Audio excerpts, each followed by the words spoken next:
Har Har Mahadev friend, જય માતાજી. તો ટૂંક સમયમાં શ્રાવણ મહિનો શરૂ થઈ રહ્યો છે 13 ઓગસ્ટના દિવસે.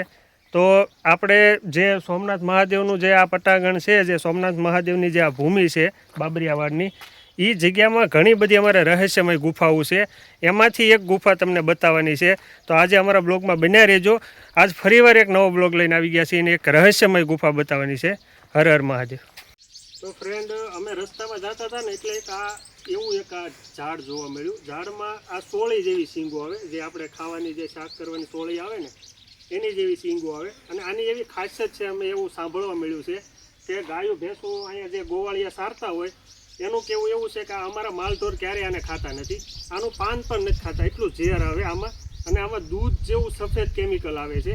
હવે અમને ખ્યાલ નથી, આ ડુંગરા વિસ્તારમાં બહુ બધી જગ્યાએ છે, અહીંયા છે, આગળ છે, બધી જગ્યાએ છે. પણ આનું નામ શું છે એકવાર કોમેન્ટમાં જણાવજો. તો ફ્રેન્ડ, તમે આ રસ્તો જુઓ, આવી રીતે જવું પડે.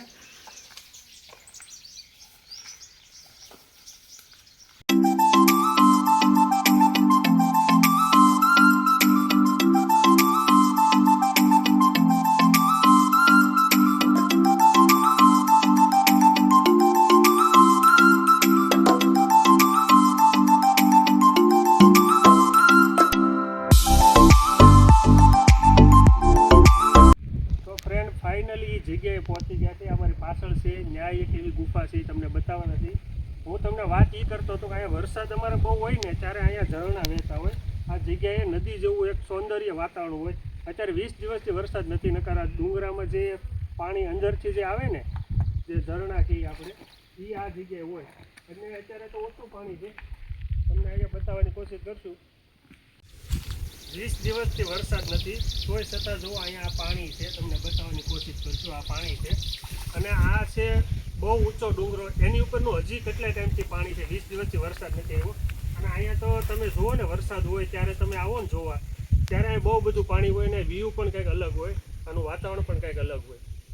તો ફ્રેન્ડ, ફાઇનલી જગ્યાએ પહોંચી ગયા છીએ. ચાલો ગુફાના તમને દર્શન કરાવી. તો ફ્રેન્ડ, આ તમને ગુફા તો હમણાં બતાવવાની જ છે, પણ એ જગ્યાની એક તમને વાત કરું કે અહીંયા રહેતું કોણ. તો એ ઘણા લોકોને અમારા આજુબાજુ ગામડાવાળાને ખબર નથી. એ હું તમને કહી દઉં કે અહીંયા કાળી કામળીવાળા બાપુ રહેતા. અને અત્યારે હાલ તો છે જ તે, પણ એ વાવડી રહી છે, ઘણા વર્ષો ત્યાંથી જતા રહ્યા છે.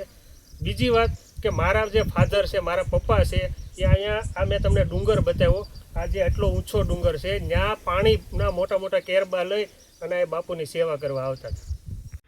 તો ફ્રેન્ડ, એક બાપુની એક ખાસિયત તમને બતાવું કે બાપુ કેટલા સારા હતા. મારા પપ્પા અહીંયા સેવા કરવા આવતા હતા, એ મેં તમને વાત કરી. આ જે સાચી જે હકીકત છે એ વાત કરું છું. કોઈ ફિલોસોફી કે કોઈ સારું લગાડવાની કોઈ વાત નથી. હું લગભગ અહીંયા 10-15 વર્ષ પછી હું આવ્યો છું, હું ક્યારે આવ્યો નહોતો. કેમ કે આ જગ્યા છે ને, સિંહ, દીપડા, જાનવરોની જગ્યા છે, જંગલ જેવો વિસ્તાર છે. લગભગ અહીંયા કોઈ આવી જ ન શકે, બહુ અંડરગ્રાઉન્ડ જગ્યા છે. એટલે અહીંયા કોઈ આવે નહીં. ને ઘણી વાર એમ થાય કે અમારા આજુબાજુના ગામડાવાળાને ખબર નથી કે આ જગ્યા છે એમ. તો ફ્રેન્ડ, એક તમને બીજી વાત કરી દઉં કે મારા પપ્પા જે સેવામાં આવતા હતા ને, ત્યારે આ બાપુનો એવો ભાવ હતો કે કાંઈક ને કાંઈક વસ્તુ ઘરે મોકલે. અમે જ્યારે નાના નાના, અમે 2 ભાઈઓ છીએ, અમે નાના નાના, મારા પપ્પા એ સેવા કરવા આવે એટલે બાપુ છે ને એક ગિરનારી ખીચડી બનાવે. ગિરનારી ખીચડી બાપુને પ્રિય વાલી. એ ખીચડી બનાવે એટલે એ પાછી કેવી ખબર, આપણે જે વઘારેલા ભાત કહીએ ને, જે ટમેટા બટેટા ડુંગળી નાખી, એ જ તે. પણ એ ગિરનારી ખીચડીનું ઉપમા આપ્યું હતું, એનું નામ આપ્યું હતું. તો એ મારા પપ્પાને આપે એટલે ઘરે લાવે, અમે ખાઈ. ત્યારે મારા પપ્પાને પૂછીએ ક્યાંથી લાવ્યા પપ્પા, તો એમ કહે કે કાળી કામળીવાળા બાપુ આપણા જે ડુંગરા ઉપર રહે છે ને એને આપી હતી. તો ફ્રેન્ડ, અમે આ જગ્યા ઉપર પહોંચી ગયા ને અહીંયા જ ગુફા છે, તમને બતાવવાની છે. હવે અહીંયા છે ને આ જૂનવાણી અમને સાવરણો મળ્યો છે. હવે આ જગ્યા છે ને, આપણે આવો મોકો મળે સાફ સફાઈ કરવાનો આ જગ્યાએ. કેમ કે અહીંયા સંતો મહંતો તપસ્યા કરતા હતા.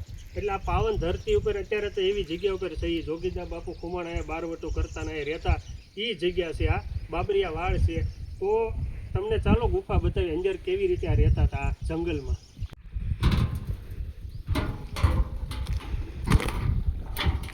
તો આ ગુફા છે ફ્રેન્ડ, અને તમે જુઓ આમાં ઝાડા ને એવું છે. ઘણા 15 વર્ષ જેવું થઈ ગયું છે, 10-15 વર્ષ થઈ ગયા છે આશરે. બહુ ખ્યાલ નથી બાપુ ક્યારે ગયા, પણ એટલું તો થઈ જ ગયું છે. પણ આ ગુફામાં તમે બાપુ અહીંયા આ જગ્યામાં રહેતા, સાધુ રહેતા. તમે વિચાર કરો, અહીંયા હાવજ રહે, દીપડા રહે, બહુ બધા જંગલી જનાવર રહે, એની વચ્ચે આમાં રહેવું એટલે બહુ અઘરી વાત કહેવાય. એ તો કોક તપોભૂમિવાળા જે તપસ્યા કરવાવાળા સાધુ હોય ને એ જ રહે, કે બાકી તો કોઈનું કામ નથી. અહીં તો દિવસે પણ બીક લાગે, રાતના એકલા રહેતા હતા આ જગ્યાએ.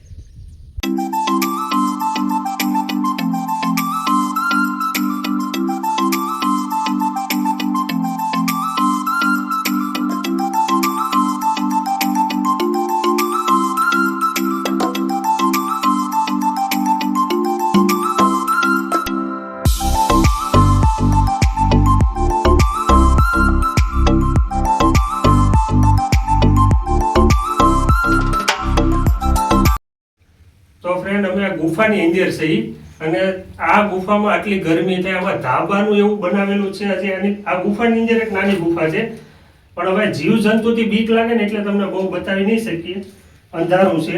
અને તમે જુઓ આમાં બાપુ તપસ્યા કરતા હતા.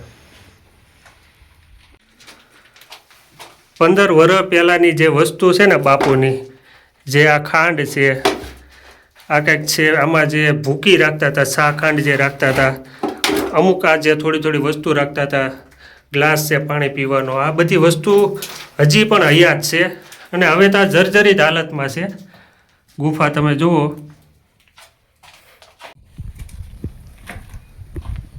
તો ફ્રેન્ડ હું આમાં છે ને પરસેવે રેપઝેપ થઈ ગયો. અને આમાં સાધુ જે કાળી કામળીવાળા બાપુ છે ને, એ તો ભાઈ કેમ રહેતા છે ને, બાપુને છે ને 100 સલામ છે. કેમ કે આવી જગ્યાએ જે આ ધાબાનું બનાવેલું છે, આપણે ઘરે ધાબુ ભીડીએ ને એનું છે.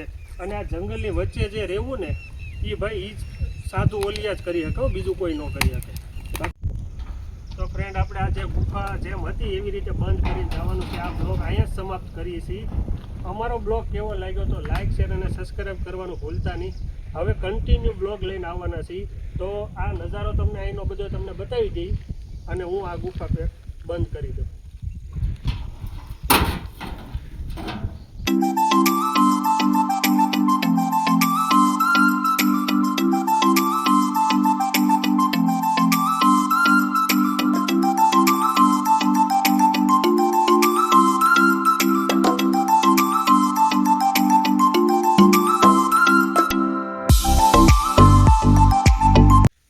તો ફ્રેન્ડ હવે અમે ઘરે જતા હતા ને એટલે પાછું જોવા મળ્યું કે અહીંયા તો બીલીપત્ર પણ છે, જે આ બીલા છે.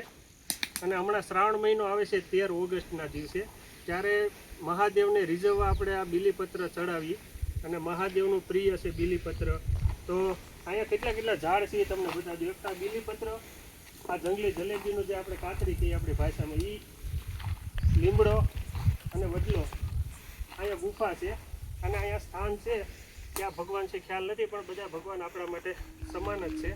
તો આ જગ્યા હતી. અને અમારો આ બ્લોગ કેવો લાગ્યો તો લાઇક, શેર અને સબસ્ક્રાઈબ કરવાનું ભૂલતા નહીં. હર હર મહાદેવ, જય માતાજી.